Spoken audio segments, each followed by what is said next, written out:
friends, welcome to all of you in this module. बच्चों,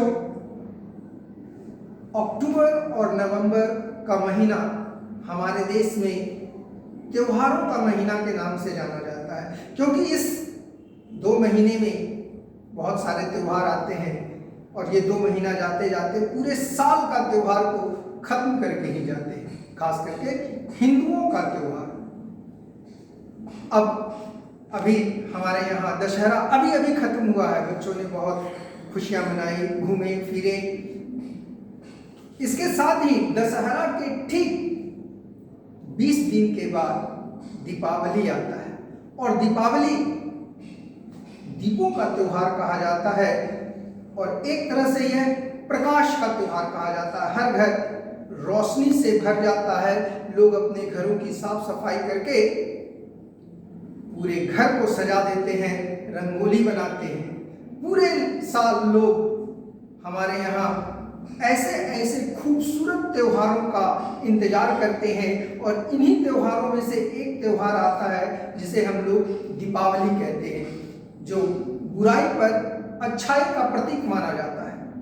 प्रसिद्ध हिंदू महाकाव्य रामायण के अनुसार कहा जाता है भगवान राम अपनी पत्नी और भाई के साथ 14 वर्ष का वनवास पूरा करने के उपरांत जब वो वापस अयोध्या आ रहे थे तो उनके अयोध्या आने की खुशी में पूरे अयोध्यावासी अपने नगरों की सफाई करके उनका स्वागत करने के लिए सजा दिए थे, दीपों से सजा दिए थे। ऐसा अवधारणा है, ऐसा माना जाता है कि तब से लेकर अब तक ये दीपावली चलते आ रहा है।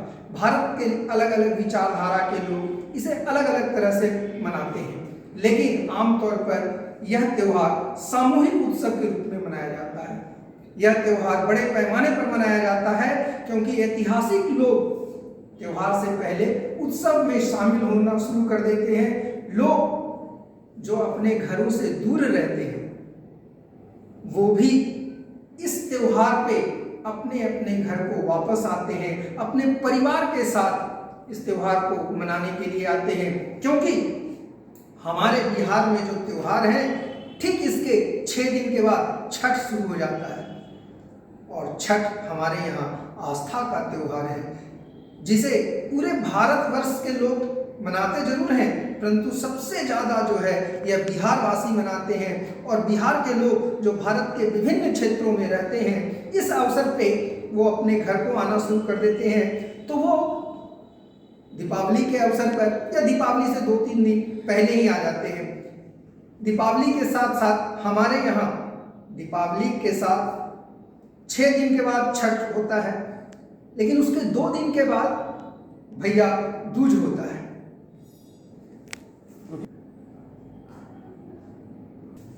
यह दीपावली को 5 दिन का त्योहार भी कहा जाता है, क्योंकि दीपावली पहला दिन धनतेरस, दीपावली के ठीक पहले धनतेरस, इस दिन लोग नए नए सामान खरीदते हैं। ऐसा माना जाता है हमारे यहाँ कि धनतेरस के दिन झाड़ू खरीदना शुभ माना जाता है। लोग कहते हैं कि ये झाड़ू खरीदने से घर में लक्ष्मी की वास होती है। झाड़ू के साथ साथ लोग बर्तन भी खरीदते हैं। दूसरा दिन आता है नरक चतुर्दशी। नरक चतुर्दशी हम लोग इसे यम दिया भी कहते हैं।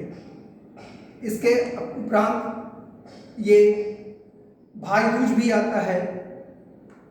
चौथा दिन पांडवा यानी गोवर्धन पूजा जिसको कहते हैं, गोवर्धन पूजा भी आता है। इस त्योहार के कई दिन कई देशों में सार्वजनिक अवकाश घोषित किया जाता है। हमारे बिहार में तो इस अवसर पर अवकाश घोषित किया जाता है, बाकी जगहों पे ना भी मिल सकता है। भारत में मनाए जाने वाले दीपावली का त्योहार के बाद हम लोग मनाते हैं भाई दूज। दीपावली के अवसर पे हर घर की सफाई तो होती ही है, लोग अपने घरों में गणेश लक्ष्मी की पूजा करते हैं। कई जगह पे काली की प्रतिमा स्थापित होती है, काली पूजा भी होती है। दीपावली पर बच्चे बड़े प्रसन्न होते हैं क्योंकि उन्हें पटाखे फोड़ने को मिलते हैं, खाने को खीर, बतासा, लड्डू मिलते हैं उन्हें। तो बच्चे हर त्यौहार में बड़े प्रसन्न होते हैं, होना भी चाहिए बच्चों को, क्योंकि जितने भी त्यौहार हैं ये त्यौहार बच्चों के लिए ही होता है। परंतु दीपावली के उपरांत जो भाई दूज आता है, भाई दूज का मतलब होता है भाई और दूज का मतलब होता है अमावस्या। तो अमावस्या के बाद दूसरे दिन आता है भाई दूज, जो हिंदू का त्यौहार है। यह भाई बहन के रिश्तों का त्यौहार है। यह त्यौहार साल में 2 बार मनाया जाता है। भाई बहन का त्यौहार, यह त्यौहार नहीं मनाया जाता, भाई बहन का त्यौहार साल में 2 बार मनाया जाता है। एक जिसे हम लोग रक्षाबंधन कहते हैं और दूसरा ये भाई दूज। वैसे तो यह त्यौहार देश में कई नामों से जाना जाता है। पश्चिम बंगाल में भाई फोटा, महाराष्ट्र में भाव बीज, दक्षिण भारत में यम द्वितीया, लेकिन इसका सार एक ही है, मतलब एक ही है कि जब बहनें अपने भाइयों की सलामती के लिए प्रार्थना करती है तो वो इस त्यौहार को मनाते हैं। अलग अलग हिस्सों में देश के अलग अलग रीति रिवाजों से मनाया जाता है, लेकिन इस त्यौहार पर करते क्या हैं, तो इस त्यौहार पे हमारे बिहार में महिलाएं अपने भाई की सलामती के लिए पूजा करते हैं। यहाँ तक कि एक कांटा आता है, उस कांटे को अपने जीभ पर चुभोते हैं और कहते हैं कि मेरे भाई के जितने भी दुश्मन हैं वो सब उनका नाश हो जाए, और उनकी लंबी उम्र के लिए ये कामना करते हैं। ऐसा होता है हमारे यहाँ भाई दूज का त्यौहार। बदले में भाई अपनी बहनों को बुरी शक्तियों से बचाने की कसम खाते हैं, उन्हें उपहार भी देते हैं, और बहनें भाई को बर्फी या लड्डू से बने कई स्वादिष्ट मिठाइयाँ खिलाती है।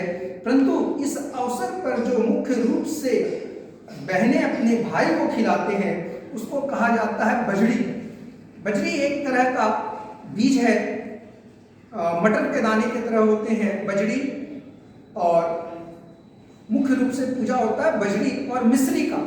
मिठाई अलग चीज़ है, मिठाई तो खरीद लेते हैं, लेकिन पूजा वो लोग बजड़ी, मिश्री और उसके साथ वो एक कांटे का जो होता है उनका पूजा करते हैं। हिंदू पौराणिक कथाओं के अनुसार ऐसा माना जाता है कि भाई दूज की उत्पत्ति जो है उस समय हुई थी जब राक्षस नरकासुर का वध करने के बाद भगवान श्री कृष्ण अपनी बहन सुभद्रा से मिले, तो उनकी आरती उतारकर कृष्ण के माथे पर तिलक लगाकर सुभद्रा उन्हें तिलक लगाकर मिठाइयाँ भेंट की और स्नेह पूर्वक उनको भगवान श्री कृष्ण ने उनको आशीर्वाद भी दिया था। तो ये अलग अलग जगहों पे अलग अलग कहानियाँ हैं, परंतु भाई दूज वास्तव में भाई बहनों की अटूट प्रेम की कहानी है जो हमारे देश में मनाई जाती है। शायद ही ऐसा कोई देश हो जो इस तरह के त्यौहार को मनाते हो।